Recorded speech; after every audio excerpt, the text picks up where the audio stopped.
ഒരുപാട് കാലം പ്രാർത്ഥിച്ചിട്ടും ഈ വിഷയത്തിന് ഉത്തരം ലഭിച്ചിട്ടില്ല എന്ന് നാം പറയുമ്പോൾ നമ്മൾ ആവശ്യങ്ങൾ നിറവേറുന്നതിനായി മാത്രം ദൈവത്തെ അന്വേഷിക്കുന്നവരായി മാറുകയല്ലേ? അന്ന് പൗലോസ് തൻ്റെ ശരീരത്തിലെ മുള്ള് തന്നെ വിട്ടകലുന്നതിനു വേണ്ടി 3 പ്രാവശ്യം കർത്താവിനോട് അപേക്ഷിച്ചു. എന്നാൽ നിനക്കെൻ്റെ കൃപ മതി എന്ന മറുപടിയാണ് അവന് ലഭിച്ചത്. അതുപോലെ പിതാവേ, നിനക്ക് മനസ്സുണ്ടെങ്കിൽ ഈ പാനപാത്രം എങ്കിൽ നിന്ന് നീക്കേണമേ എന്ന കർത്താവിൻ്റെ പ്രാർത്ഥനയ്ക്കും ഉത്തരം ലഭിച്ചില്ല. പ്രിയരെ, പിതാവ് എനിക്ക് തന്ന പാനപാത്രം ഞാൻ കുടിക്കേണ്ടയോ എന്ന ക്രിസ്തു ഭാവമാണ് നമ്മിൽ ഉണ്ടാകേണ്ടത്.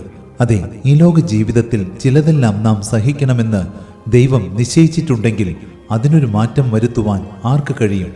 കഷ്ടത സഹിഷ്ണുതയെയും, സഹിഷ്ണുത സിദ്ധതയെയും, സിദ്ധത പ്രത്യാശയെയും ഉളവാക്കുന്നു എന്നറിഞ്ഞ് നാം കഷ്ടങ്ങളിലും പ്രശംസിക്കുന്നു.